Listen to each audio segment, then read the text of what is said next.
Evangelio de hoy. Primera lectura. Lectura de la primera carta del apóstol San Juan. Capítulo 4, versículos 19, y capítulo 5, versículo 4. Queridos hijos, amamos a Dios, porque Él nos amó primero. Si alguno dice, amo a Dios y aborrece a su hermano, es un mentiroso. Pues quien no ama a su hermano, ¿a quien ve? No puede amar a Dios, a quien no ve. Además, Jesús nos ha dado este mandamiento. El que ama a Dios, que ame también a su hermano. Todo el que cree que Jesús es el Mesías, ha nacido de Dios. Todo el que ama a un padre, ama también a los hijos de éste. Conocemos que amamos a los hijos de Dios en que amamos a Dios. Y cumplimos sus mandamientos. Pues el amor de Dios consiste en que cumplamos sus preceptos. Y sus mandamientos no son pesados. Porque todo el que ha nacido de Dios vence al mundo. Y nuestra fe es la que nos ha dado la victoria sobre el mundo. Palabra de Dios. Te alabamos, Señor. Salmo responsorial. Que te adoren, Señor, todos los pueblos. Comunica, Señor, al Rey tu juicio. Y tu justicia, al que es hijo de reyes. Así tu siervo saldrá en defensa de tus pobres. Y regirá a tu pueblo justamente. Que te adoren, Señor, todos los pueblos. De la opresión rescatará a los pobres. Pues estima su vida muy valiosa. Por eso rogarán por él sin tregua. Y lo bendecirán a todas horas. Que te adoren, Señor, todos los pueblos. Bendigan al Señor eternamente. Y tanto como el sol, viva su nombre. Que sea la bendición del mundo entero. Y lo aclamen dichoso las naciones. Que te adoren, Señor, todos los pueblos. Lectura del Santo Evangelio según San Lucas. Capítulo 4, versículos 14 al 22.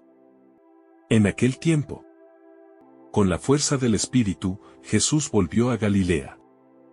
Iba enseñando en las sinagogas. Todos lo alababan y su fama se extendió por toda la región.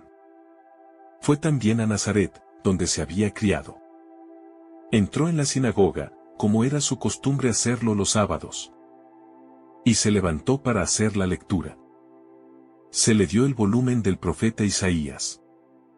Lo desenrolló y encontró el pasaje en que estaba escrito: El Espíritu del Señor está sobre mí. Porque me ha ungido para llevar a los pobres la buena nueva. Para anunciar la liberación a los cautivos y la curación a los ciegos. Para dar libertad a los oprimidos y proclamar el año de gracia del Señor. Enrolló el volumen, lo devolvió al encargado y se sentó. Los ojos de todos los asistentes a la sinagoga estaban fijos en él. Entonces comenzó a hablar, diciendo: Hoy mismo se ha cumplido este pasaje de la Escritura que acaban de oír. Todos le daban su aprobación. Y admiraban la sabiduría de las palabras que salían de sus labios. Palabra del Señor. Gloria a ti, Señor Jesús. Reflexión. Queridos hermanos, en esta mañana nuestra Iglesia Católica celebra a San Severino, abad, apóstol del Nórico. La vida de San Severino nos recuerda que la santidad no se vive encerrada en el silencio solamente, sino caminando con el pueblo y cargando sus dolores. Nacido en el Nórico, de noble familia romana, Severino renunció a los privilegios del mundo para abrazar una vida austera, sostenida por la limosna y el ayuno, confiando únicamente en la providencia de Dios. Su palabra no era fuerte por el grito, sino por la coherencia de su vida. Poderosos y sencillos lo escuchaban. Incluso los pueblos bárbaros quedaban impresionados al ver en él a un hombre totalmente entregado a Dios. Donde otros veían violencia y abandono, Severino veía almas que salvar y pueblos que proteger. Fundó monasterios como faros de esperanza, socorrió a los pobres sin descanso, y defendió aldeas enteras de las correrías de los invasores. Supo unir la contemplación profunda con la acción valiente, demostrando que quien ora de verdad no huye del sufrimiento de prójimo. San Severino nos enseña que la fe auténtica se convierte en servicio y que el amor a Dios siempre se traduce en amor concreto al hermano. También hablamos de San Lorenzo Giustiniani, patriarca de Venecia. Fue un testimonio luminoso de que la verdadera reforma de la Iglesia comienza en el corazón. Nacido en una familia noble, jamás permitió que su origen definiera su espíritu. En 1451 fue nombrado el primer patriarca de Venecia, y desde ese cargo no buscó honores, sino conversión y fidelidad al Evangelio. No fue un gran predicador de multitudes, pero sí un maestro silencioso. Reformó más con la pluma, con la oración y, sobre todo, con el ejemplo de su vida. Vestido con un pobre sayo y una sencilla alforja, salía a pedir limosna, no por necesidad, sino para ganar la victoria sobre sí mismo y mantenerse humilde delante de Dios. Su vida fue una constante llamada a la austeridad, a la pureza de intención y a la coherencia entre lo que se cree y lo que se vive. Por eso su santidad fue reconocida por la Iglesia cuando fue canonizado en 1690. San Lorenzo nos enseña que la autoridad verdadera nace del servicio y que la humildad es el camino más seguro para agradar a Dios. En la primera lectura, hoy quiero hablarles de una verdad que debe llenar cada uno de nuestros corazones, con tanta paz y alegría que no quepa espacio para el miedo. Tenemos seguridad total y plena ante el día del juicio. Sé que cuando escuchamos la palabra juicio, muchas veces se nos hace un nudo en el estómago. Nos vienen a la mente todas las cosas que hemos hecho mal, todos los errores que hemos cometido a lo largo de nuestra vida, todas las veces que hemos desobedecido a Dios o hemos fallado con los demás. Y es completamente cierto que Dios es justo, que todo lo ve, todo lo sabe y todo lo entiende, pero quiero que entiendan algo muy importante, y es que nuestro lugar ante Dios no depende de lo que nosotros hagamos o dejamos de hacer. Depende de lo que Jesucristo ya hizo por nosotros en la cruz de Calvario. El apóstol Juan nos dice en su primera carta que el amor se ha hecho perfecto en nosotros, para que tengamos confianza en el día del juicio, porque somos como Él en este mundo. Porque no hay temor en el amor, sino que el amor perfecto echa fuera el temor, porque el temor lleva consigo la pena, y el que teme no ha sido perfeccionado en el amor. Nosotros amamos, porque Él nos amó primero. Escuchen bien esa frase tan hermosa, para que tengamos confianza en el día del juicio. Confianza, hermanos, no miedo, no angustia, no preocupación constante. Porque Dios no nos ama por lo que somos capaces de hacer, sino por lo que Él mismo nos ha hecho, nos ha transformado con su amor, nos ha hecho hijos suyos por adopción, nos ha dado el Espíritu Santo para que vivamos en comunión con Él todos los días. Es normal que tengamos estas dudas, porque somos seres humanos, somos débiles por naturaleza, cometemos errores una y otra vez, y a veces nos desviamos del camino que el Señor nos marca con tanto cariño. Pero aquí está la gran noticia que Jesucristo trajo al mundo. Nuestra salvación no es un premio que tengamos que ganar con nuestras buenas obras, sino un don maravilloso que Dios nos ofrece gratuitamente, solo por fe en su Hijo. Él pagó el precio de todos nuestros pecados con su sangre. Él nos reconcilió con el Padre Celestial. Él abrió las puertas del cielo para nosotros y nada, absolutamente nada, puede quitar ese don de nuestras manos si lo recibimos con humildad y fe. Esa es la verdadera razón por la que tenemos seguridad ante el juicio. No porque seamos perfectos, porque nadie lo es en esta vida, sino porque hemos sido amados primero por Dios y transformados por su gracia. Cuando recibimos a Cristo en nuestro corazón, cuando le abrimos las puertas de nuestra vida y decimos sí a su amor. El Espíritu Santo viene a habitar en nosotros y comienza a hacer su obra maravillosa. Nos va cambiando desde dentro, nos va haciendo más como Cristo, nos va enseñando a amar como Él ama. No es que de repente dejamos de ser humanos o que dejamos de tener dificultades. Es que nuestra identidad cambia completamente. Dejamos de ser hijos de la ira para ser hijos de Dios. Como nos dice la Santa Escritura, somos parte de su familia, y los hijos de Dios no tienen por qué temer el juicio, porque el Padre los ama con un amor que no tiene principio ni fin, un amor que es más fuerte que cualquier pecado, más fuerte que cualquier error, más fuerte que la muerte misma. El temor que el apóstol Juan menciona, ese temor que lleva consigo la pena, es el temor de quien no conoce el amor verdadero de Dios, de quien cree que tiene que ganarse su amor con obras, o que será castigado sin misericordia por cada fallo. Pero para nosotros, los que hemos recibido el amor de Dios como un regalo, ese temor desaparece completamente, porque sabemos que fuimos amados antes incluso de que existiéramos. Dios nos conoció desde antes de la creación del mundo, nos eligió para ser suyos, nos preparó un lugar en el cielo, y su promesa es segura. Quien cree en su Hijo Jesucristo tendrá vida eterna. Y Dios nunca falla en sus promesas, Él es fiel siempre, en las buenas y en las malas momentos, cuando estamos cerca de Él y cuando nos alejamos de Él. Ahora bien, esto no es que podemos vivir como queramos, sin preocuparnos por nuestras acciones o por cómo tratamos a los demás, porque cuando amamos a alguien de verdad, queremos hacer las cosas que le hacen feliz, ¿verdad? Si amamos a nuestros padres, tratamos de obedecerlos y de hacerles el bien. Si amamos a nuestros hijos, queremos cuidarlos y educarlos bien. Pues bien, si amamos a Dios que nos ha dado todo, incluso la vida eterna, queremos vivir de acuerdo con su voluntad, no por miedo al castigo, sino por amor al que nos amó primero. Por eso vivimos con seriedad nuestra fe. Vamos a misa los domingos y días de precepto. Rezamos todos los días. Recibimos los sacramentos con frecuencia. Tratamos de ayudar a los necesitados. Perdonamos a quienes nos ofenden.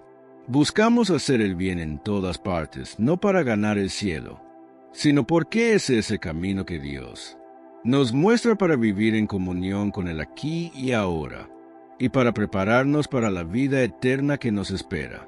El día del juicio es un momento maravilloso en que Dios revelará toda su gloria, en que establecerá su reino de manera definitiva en la tierra, en que todo lo malo, todo lo injusto, todo lo doloroso desaparecerá para siempre, y solo quedará lo bueno, lo verdadero y lo hermoso.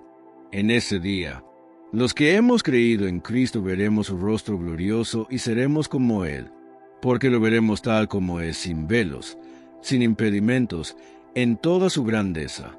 Nuestra seguridad no es una presunción vana, hermanos, es una certeza firme y sólida basada en la palabra de Dios, que es más segura que cualquier cosa en este mundo. Él dijo que nunca nos dejará ni nos abandonará, que estará con nosotros todos los días hasta el fin del mundo, y que quien crea en Él no perecerá, sino que tendrá vida eterna.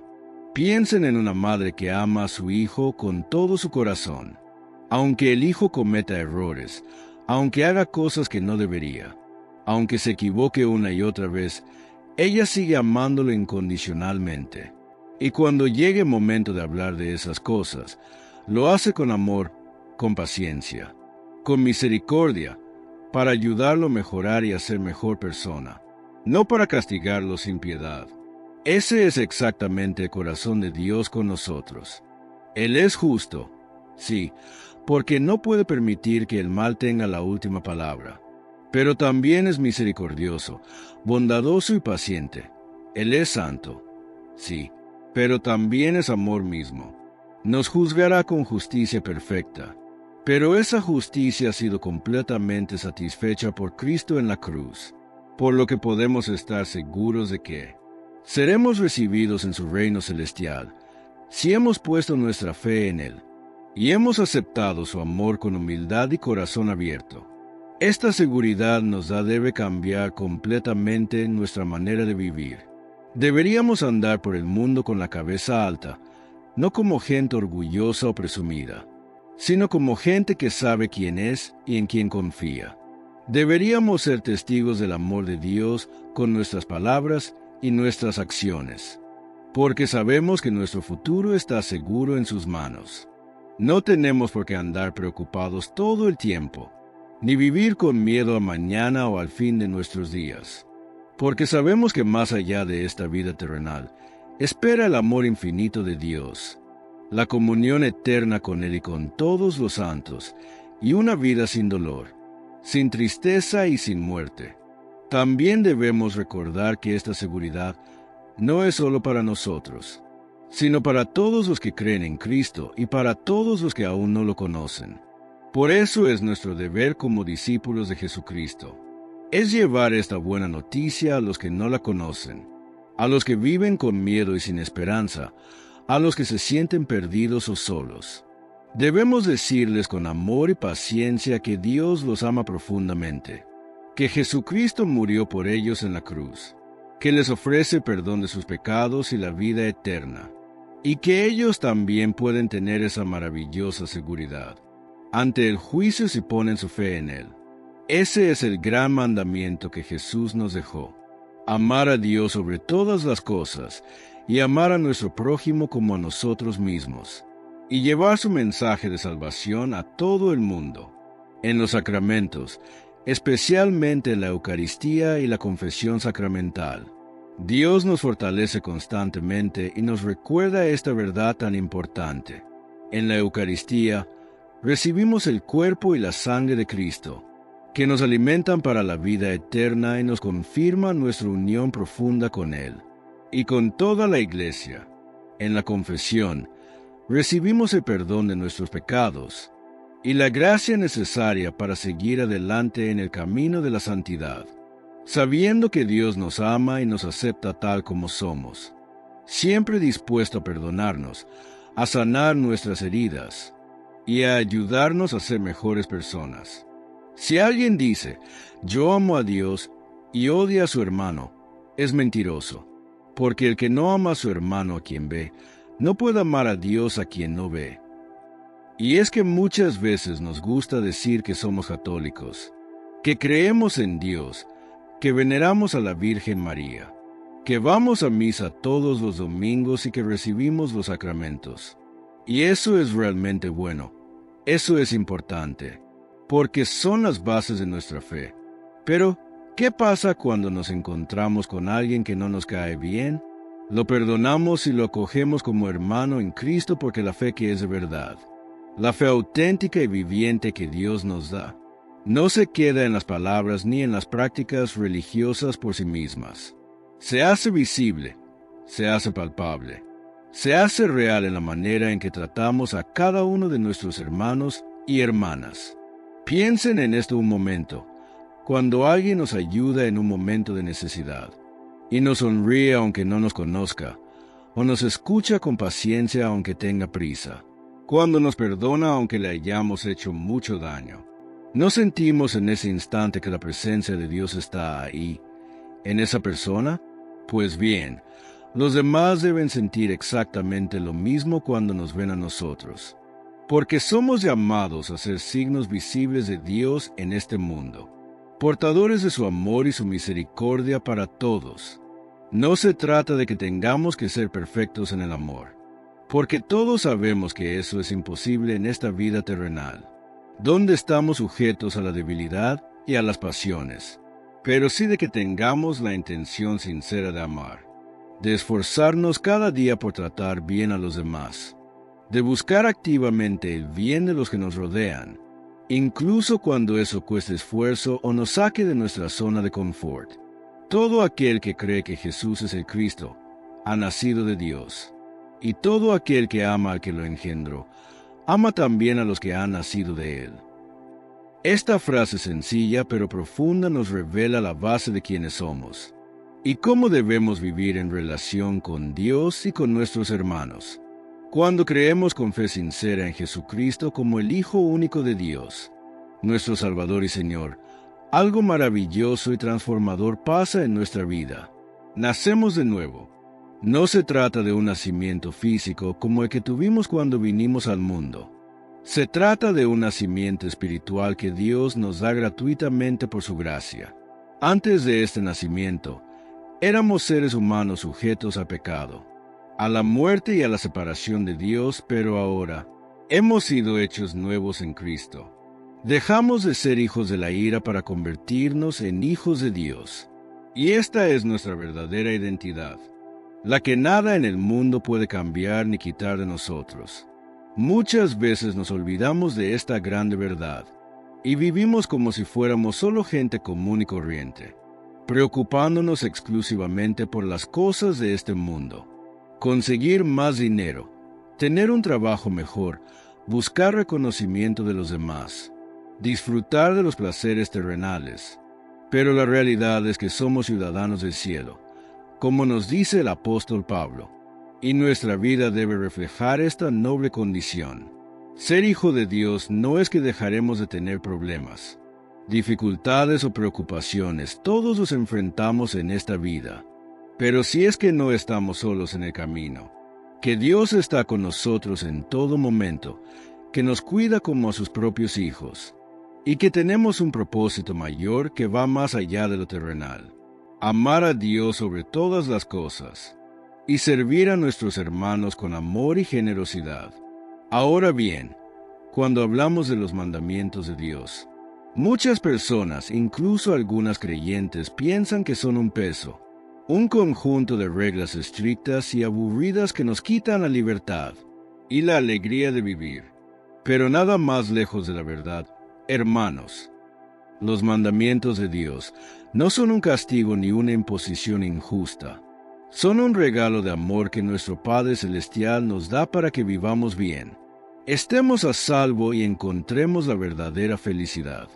El apóstol Juan mismo nos dice que sus mandamientos no son pesados.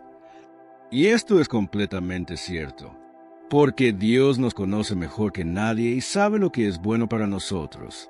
Los mandamientos de Dios son reglas de amor que nos enseñan a vivir en armonía con Él y con nuestros hermanos. Los 10 mandamientos, por ejemplo, no nos dicen no hagas esto o haz aquello por capricho, sino para protegernos de lo que nos puede hacer daño, tanto espiritual como materialmente, y para ayudarnos a construir relaciones justas, amorosas y pacíficas con todos. El primer mandamiento nos dice que debemos amar a Dios sobre todas las cosas. Y esto es bueno para nosotros, porque cuando ponemos a Dios en el centro de nuestra vida, todo lo demás encaja en su lugar y encontramos la paz que el mundo no puede dar. Y es así porque todo lo que ha nacido de Dios vence al mundo. Y esta es la victoria que ha vencido al mundo, nuestra fe. Muchas veces nos sentimos abrumados por las presiones y las tentaciones del mundo que nos rodea. Nos sentimos débiles y pensamos que no podemos ganar la batalla contra el mal, contra nuestros propios defectos y contra todas las cosas que nos alejan de Dios. Pero la verdad que debemos llevar siempre en nuestro corazón es que Dios nos ha dado todo lo necesario para vencer. Y esa victoria se basa en nuestra fe en Jesucristo, quien ya venció el mundo por nosotros. Es importante entender qué es lo que el apóstol Juan llama el mundo en este pasaje. No se trata del mundo físico en sí mismo. Las hermosas creaciones de Dios como las montañas, los ríos, los árboles, los animales y las personas que Él hizo a su imagen y semejanza. Porque la Biblia nos dice que todo lo que Dios creó es bueno. El mundo a que se refiere Juan es el sistema de valores y de vida que está en contra de Dios y de su voluntad. Es el amor al dinero, al poder y al placer por encima de todo.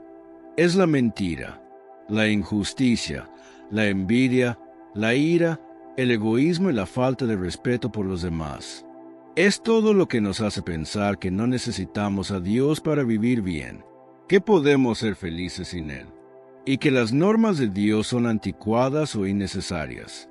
Este mundo trata de atraernos constantemente con sus promesas falsas.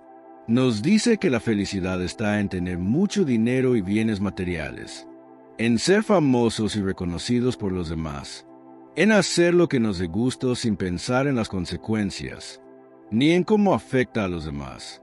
Y es cierto que estas cosas pueden dar un placer momentáneo, un sentimiento de satisfacción pasajero, pero nunca nos dan la paz verdadera, la alegría duradera y el sentido de propósito que solo Dios puede dar.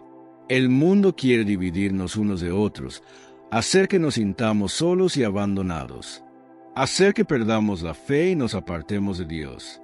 Pero nuestro Padre Celestial nos dice claramente que podemos vencerlo, que no estamos a merced de sus influencias negativas. ¿Cómo lo hacemos, hermanos? No con nuestra propia fuerza, porque esa nunca es suficiente para enfrentar las fuerzas del mal y las tentaciones del mundo. La victoria viene de Dios, y la manera en que nosotros recibimos esa victoria es a través de nuestra fe en Jesucristo. La fe es nuestra arma más poderosa, más fuerte que cualquier arma terrenal, cuando creemos en Él, cuando confiamos en su amor y en su poder.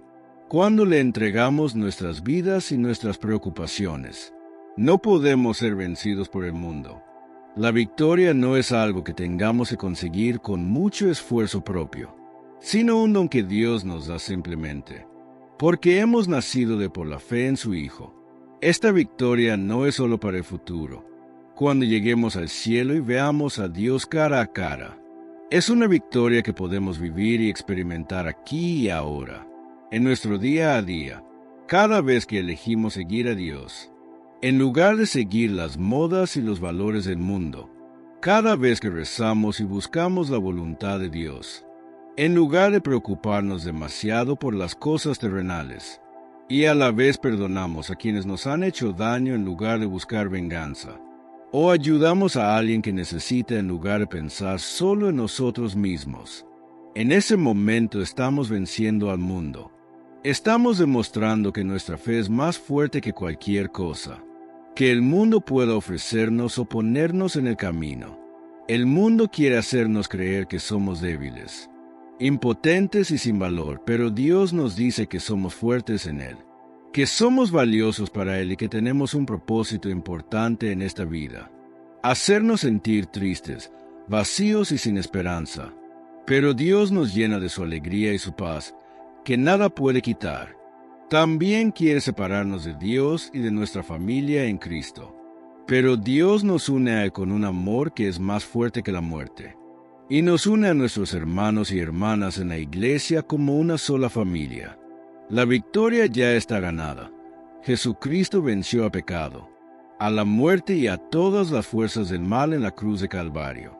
Y su resurrección es la prueba de que el amor de Dios es más fuerte que cualquier cosa en este mundo.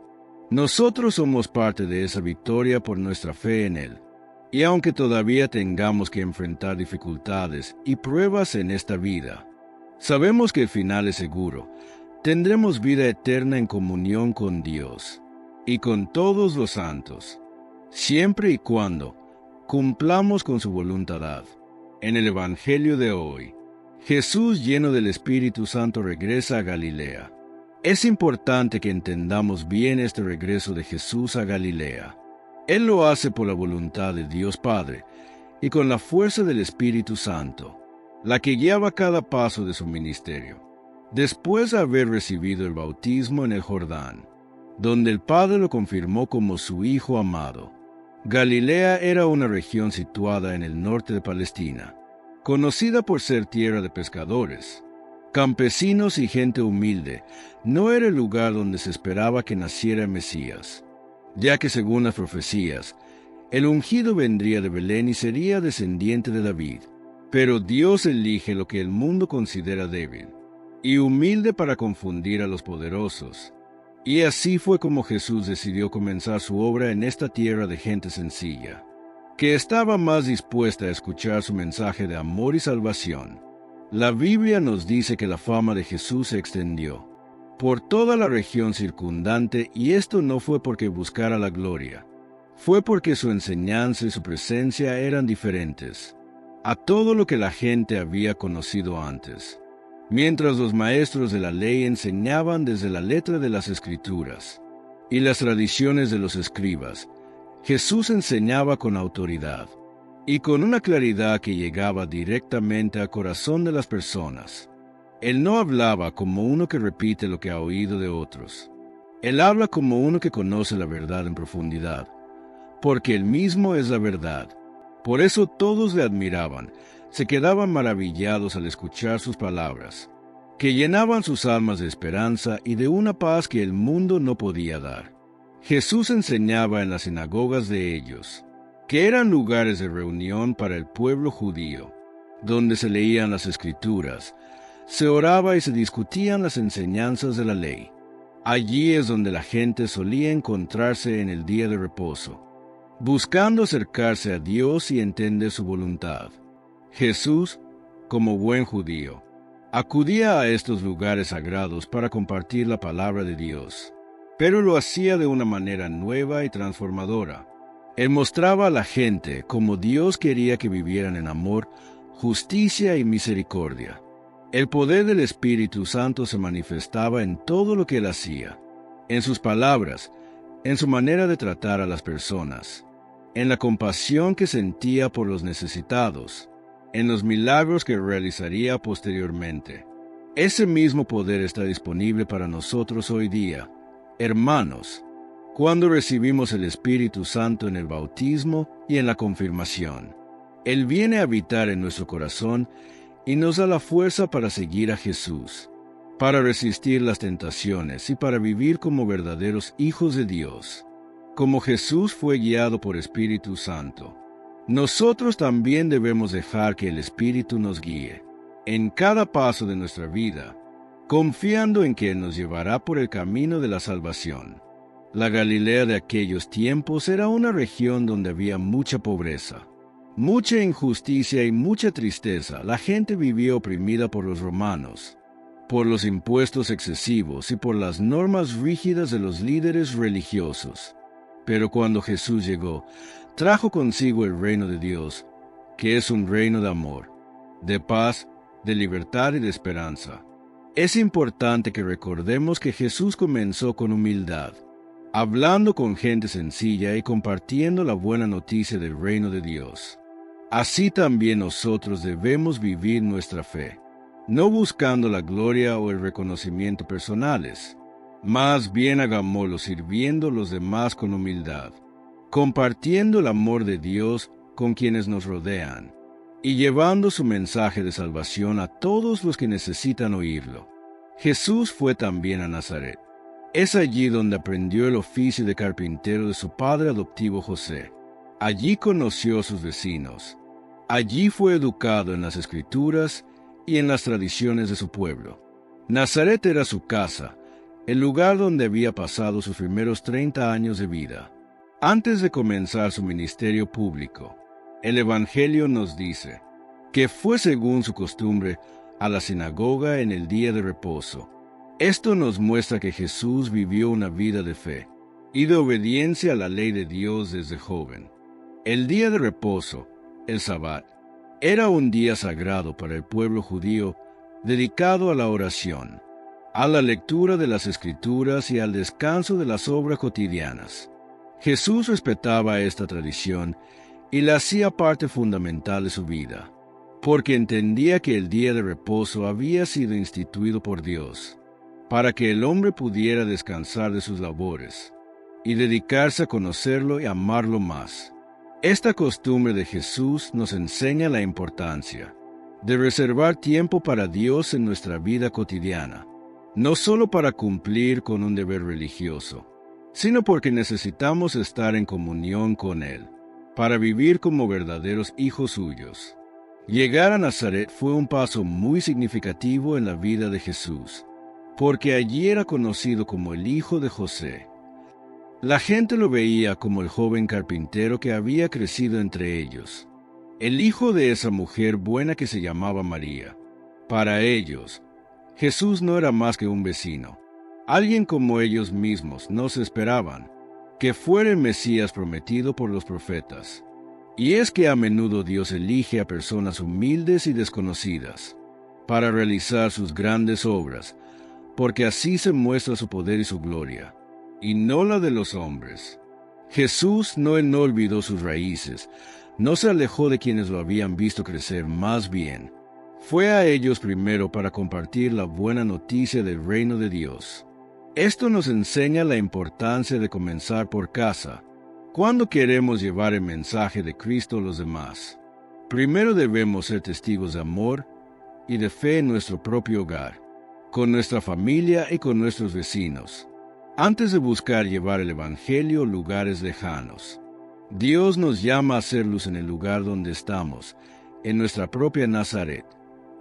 Antes de enviarnos a otros lugares, es importante que entendamos el valor que Jesús daba a la comunidad de fe, a la sinagoga en su tiempo, a la iglesia en el nuestro. Él sabía que no podemos vivir nuestra fe de manera aislada.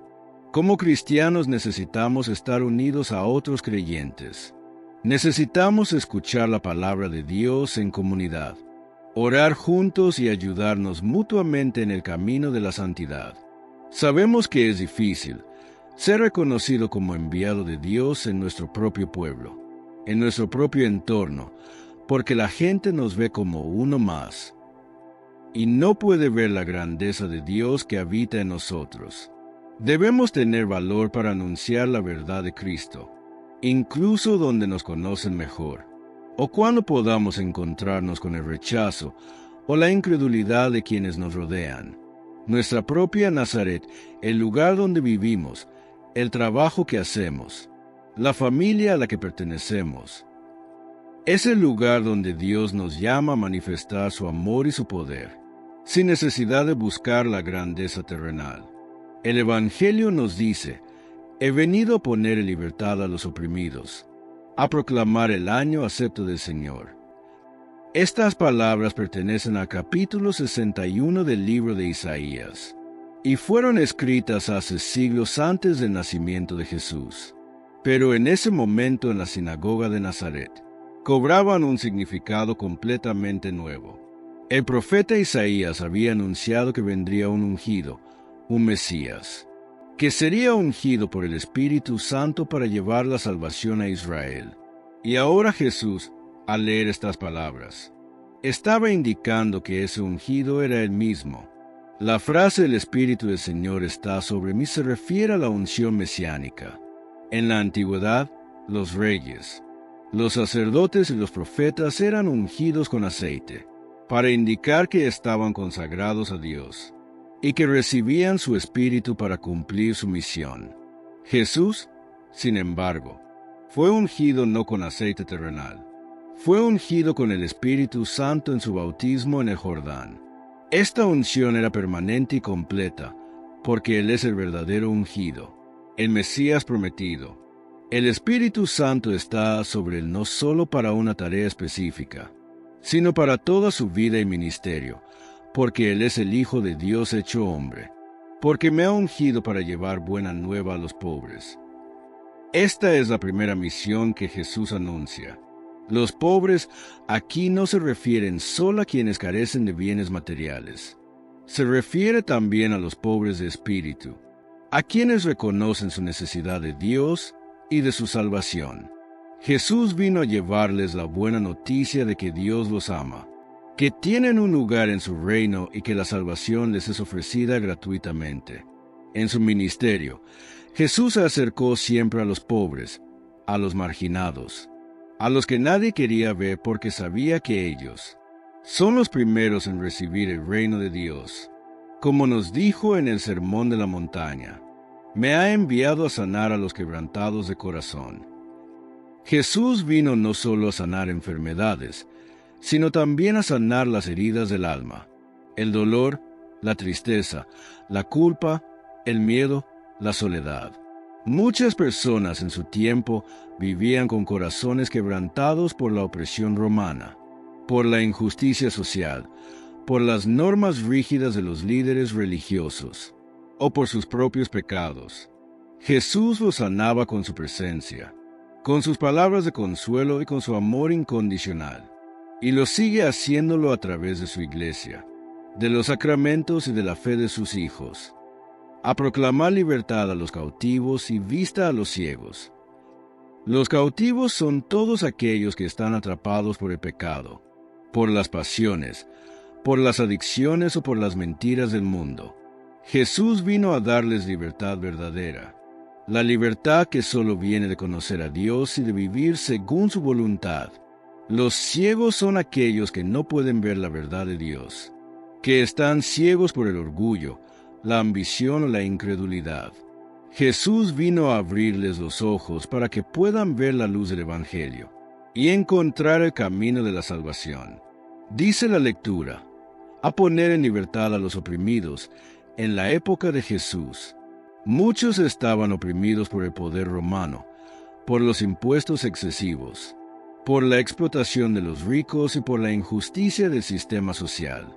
Pero Jesús vino a liberar de la opresión más grande que existe, la opresión del pecado y de la muerte. Él vino a establecer un reino de libertad y de justicia, donde todos son iguales ante Dios y donde el amor es la máxima ley, a proclamar el año de gracia del Señor. La lectura se refiere al año jubilar, instituido por la ley de Moisés, en el que se perdonaban las deudas, se liberaban los esclavos y se devolvían las tierras a sus propietarios originales. El año jubilar era un tiempo de restauración, de justicia y de esperanza para el pueblo de Israel. Jesús anunciaba que con su venida había llegado el año jubilar definitivo, el tiempo en que Dios restauraba la relación con su pueblo, perdona los pecados y ofrece la salvación eterna a todos los que creen en Él. Después de leer estas palabras, Jesús cerró el rollo, se lo devolvió al ayudante y se sentó.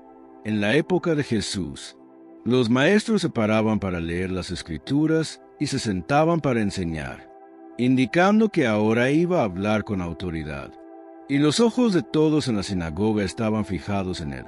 La gente estaba atenta, escuchaba con interés, porque habían sentido que esas palabras tenían un significado especial, que el que las había leído no era una persona cualquiera. Todos esperaban escuchar lo que iba a decir a continuación, y en sus corazones comenzaba a nacer la esperanza de que quizás este joven carpintero fuera realmente el Mesías, que habían estado esperando durante siglos. Este versículo nos enseña la importancia de conocer la palabra de Dios y de permitir que el Espíritu Santo nos guíe para entenderla. Las Escrituras son palabra viva de Dios que nos habla, que nos en todo momento nos enseña el camino de la salvación y que nos fortalece en nuestra fe. Nosotros también somos elegidos para llevar la palabra de Dios a nuestro mundo, para compartirla con quienes no la conocen y para vivir según sus enseñanzas. Estas palabras de Jesús, hoy se ha cumplido esta escritura que acabáis de oír, son unas de las más importantes de todo el Evangelio, porque con ellas Jesús revela públicamente su identidad como Mesías, como el ungido de Dios, que había sido anunciado por los profetas desde tiempos antiguos. No dijo, esta escritura se cumplirá en el futuro, ni esta escritura se refiere a alguien más. Dijo, hoy se ha cumplido, indicando que el momento de la salvación había llegado, que él mismo era el cumplimiento de todas las esperanzas de Israel. En ese instante en la sinagoga de Nazaret, la profecía de Isaías dejó de ser una promesa del pasado, para convertirse en una realidad presente. Las palabras que habían sido escritas siglos antes cobraban vida, en la persona de Jesús, y la salvación que Dios había prometido a su pueblo comenzaba a realizarse. Esto nos enseña que Dios siempre cumple sus promesas. Nunca nos engaña, nunca nos abandona, y todo lo que ha dicho en su palabra se cumplirá en su tiempo. El tiempo de Jesús es el tiempo de la salvación, en que Dios se hace presente entre su pueblo, para liberarlos del pecado y de la muerte. La gente estaba impresionada por la claridad, la autoridad y la bondad de las palabras de Jesús. Habían escuchado muchas veces ese pasaje de Isaías, pero nunca antes lo habían escuchado explicado, con tanta profundidad y con tanto amor. Las palabras de Jesús eran palabras de gracia, palabras que llenaban el corazón de paz y de esperanza, que venían directamente de Dios. Él hablaba como alguien que conocía la voluntad de Dios en profundidad, porque él mismo es el Hijo de Dios. Después de maravillarse, la gente comenzó a preguntarse, ¿no es este el hijo de José? Con estas palabras, expresaban su sorpresa y su incredulidad. Para ellos, Jesús era solo el joven carpintero que había crecido entre ellos, el hijo de María y José, el vecino que conocían de toda la vida. No podían entender cómo alguien como él podía ser el Mesías prometido, el ungido de Dios que vendría a salvar a Israel. Estaban acostumbrados a pensar que el Mesías sería un rey poderoso, un guerrero que liberaría a Israel de la opresión romana y establecería un reino terrenal grande y fuerte. No un hombre sencillo de Nazaret que enseñaba sobre amor y misericordia. Esta reacción de la gente nos muestra cómo a menudo tenemos dificultades para reconocer la presencia de Dios, en lo sencillo y en lo humilde.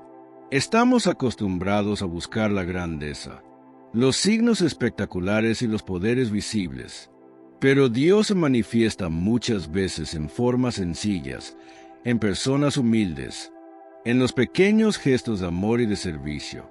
Jesús no vino como un rey poderoso, sino como un hombre sencillo, para enseñarnos que el reino de Dios no es de este mundo, que se basa en el amor y no en la fuerza, en la humildad y no en el orgullo. La salvación que Él trajo es para todos nosotros, para cada persona que vive en este mundo, sin importar de dónde sea, de qué raza o de qué religión sea. La profecía de Isaías se cumple también en nuestra vida hoy día, cuando aceptamos a Jesús como nuestro Señor y Salvador, y permitimos que su Espíritu Santo nos transforme, y cuando vivimos según sus enseñanzas. Amén. Por último, vamos a leer algunos de sus comentarios. Carmelo pide oración por sus hijas, para que les vaya bien en sus estudios y en su matrimonio. Hermano Carmelo, ponemos a tus hijas delante de Dios con confianza. Que el Señor ilumine su inteligencia en los estudios, les conceda constancia y sabiduría, y que en su matrimonio reine el respeto, el diálogo y el amor verdadero. Que nunca falte la presencia de Dios en sus vidas y en sus hogares. Lili Isidoro pide oración por sus hijos, para que el Espíritu Santo llene sus corazones y vivan en amor y unidad. Hermana Lili, presentamos a tus hijos ante el Señor. Tú los conoces, Padre, con sus diferencias y sus luchas. Derrama tu Espíritu Santo sobre ellos. Sana lo que esté herido. Fortalece el amor entre hermanos y líbralos de todo mal. Que crezcan como buenos hijos tuyos, guiados por tu verdad. Mari Tejeda pide oración por la conversión de Wagner Peña Tejeda. Ponemos a Wagner en las manos misericordiosas de Dios. Que el Señor toque su corazón, le muestre su amor y lo conduzca por el camino de la conversión y la vida nueva. Que encuentre paz y sentido en Dios. Mario pide oración por el alma de sus padres, para que descansen en paz. Hermano Mario, confiamos las almas de tus padres al amor infinito de Dios. Que el Señor los reciba en su presencia, les conceda el descanso eterno y haga brillar para ellos la luz perpetua. Que tu corazón sea consolado por la esperanza de la vida eterna. Daisy Núñez pide oración para que su hijo Pablito pueda venir pronto a verla. Señor, ponemos esta intención con fe. Tú conoces el deseo del corazón de Daisy. Abre los caminos, ordena las circunstancias y permite que este encuentro se realice. Que madre e hijo puedan abrazarse y fortalecerse en el amor. Albania Paulino agradece a Dios por un nuevo día y pide sanación para Henry y todos sus hijos. Señor Jesús, gracias por el don de la vida y por un nuevo amanecer. Ponemos en tus manos la salud de Henry y de todos sus hijos. Tócalos con tu poder sanador. Dales fuerza, esperanza y paz en medio de cualquier dificultad. Miguel Chávez pide oración por su esposa y por la restauración de su matrimonio. Señor, presentamos este matrimonio herido ante ti. Tú que eres amor, sana lo que está roto, restaura la confianza y renueva el compromiso. Derrama tu gracia sobre Miguel y su esposa, y acompaña a todos los matrimonios que hoy atraviesan pruebas. Margarita Sierra agradece a Dios y pide bendición, conversión y sanación para su familia. Padre bueno, recibe esta acción de gracias y escucha esta súplica. Bendice a la familia Sierra, sana sus heridas, fortalece su fe y condúcelos por caminos de conversión y esperanza. Que tu amor sea el centro de sus hogares. Marliria Ruiz pide oración por su hijo Jesús Eduardo Ruiz. Señor, tú conoces el corazón de Jesús Eduardo. Ilumina su mente, aclara sus decisiones y llénalo de tu paz. Que sienta cuánto lo amas y pueda descubrir el camino que tú le has preparado. Susana Ramírez pide oración porque sufre de ansiedad. Hermana Susana, ponemos tu vida en las manos de Dios. Que el Señor calme tu corazón, alivie tus pensamientos y te envuelva con su paz. Que nunca te sientas sola, porque Dios camina contigo. Rosa Aquino pide oración por la conversión de Noelia Aquino, Laura Aquino y Patricia Aquino. Señor, tocamos estas vidas con fe. Llama a cada una por su nombre. Muéstrales tu amor y llévalas a una relación viva contigo. Que tu luz disipe toda oscuridad. María Rodríguez pide oración por su salud. Padre misericordioso, mira a María con compasión. Fortalece su cuerpo, su ánimo y su fe. Que sienta tu presencia sanadora y nunca pierda la esperanza.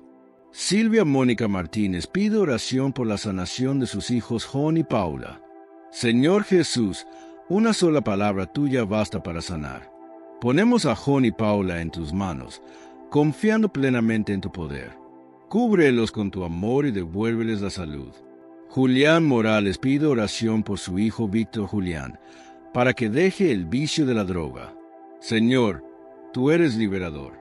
Mira a Víctor Julián con misericordia. Rompe las cadenas que lo atan y condúcelo a una vida nueva. Da fuerza a su padre y esperanza a su familia. Anita Pérez pide oración por la conversión y liberación de vicios de su familia. Señor, confiamos en tu gran misericordia. Libera, sana y renueva a cada uno de sus seres queridos. Que descubran tu amor y caminen en libertad. Rosa María Álvarez agradece a Dios y pide salud para su hija Nancy Lorena Sarabia Álvarez. Gracias, Señor, por este nuevo día. Ponemos la salud de Nancy Lorena en tus manos. Tócala con tu gracia y acompaña a su familia con paz y confianza. Elsa pide oración por la salud de su esposo Juan Valente. Hermana Elsa, ponemos a Juan Valente en las manos de Dios con fe. Que el Señor lo cubra con su protección, lo fortalezca en este momento, y les conceda serenidad y esperanza. Que sientan que Dios no los abandona. Mónica pide ayuda económica, salud para su familia y ora por los enfermos y las naciones que sufren. Señor Jesús, mira esta súplica. Provee lo necesario, fortalece su fe, sana a los enfermos y acompaña a los pueblos que atraviesan dolor. Guíanos siempre por el camino correcto. Acoge, Padre Santo, todas estas peticiones, que te la entregamos, por Jesucristo nuestro Señor. Amén. Si este mensaje ha tocado tu corazón, compártelo con tus familiares, con tus amigos, dale me gusta a este video, para seguir creciendo juntos en la fe, día a día, guiados por el Evangelio. Y si aún no lo has hecho, te invito a suscribirte a este canal. Les deseo a todos, hermanas y hermanos, un próspero año, lleno de amor, paz, salud y bienestar para cada uno de ustedes. Dios les bendiga. Oremos. Padre Santo, te pedimos por todos los hermanos que nos dejan su petición de oración. Escucha nuestras súplicas y ten misericordia de nosotros. Sabemos que eres un Dios de piedad y confiamos en tu amor y compasión. Te entregamos nuestros enfermos, a los que sufren diariamente y que buscan en ti la sanación del alma y del cuerpo. por las familias que necesitan reconciliación y por todos los que claman tu ayuda, por los que no tienen empleo, por los que pasan hambres, por aquellos donde sus países viven en guerra. Te pedimos, sanación, consuelo y fortaleza, que tu luz nos guíe y que tu voluntad se haga en nuestras vidas. Gracias por tu amor y por siempre estar a nuestro lado. Que María, nuestra Madre, interceda por nosotros en nuestro camino de fe. Que la bendición de Dios, Padre, Hijo y Espíritu Santo, esté siempre con ustedes. Que así sea. Estuvo con ustedes su hermano, Miguel Ángel Tamayo. Oración al Padre Nuestro. Padre nuestro que estás en el cielo. Santificado sea tu nombre. Venga a nosotros tu reino. Hágase tu voluntad. En la tierra como en el cielo. Danos hoy nuestro pan de cada día. Perdona nuestras ofensas, como también nosotros perdonamos a los que nos ofenden. No nos dejes caer en la tentación, y líbranos del mal. Amén. Si quieres que oremos por ti, te dejaremos un enlace en la descripción. O si lo prefieres en la cajita de los comentarios.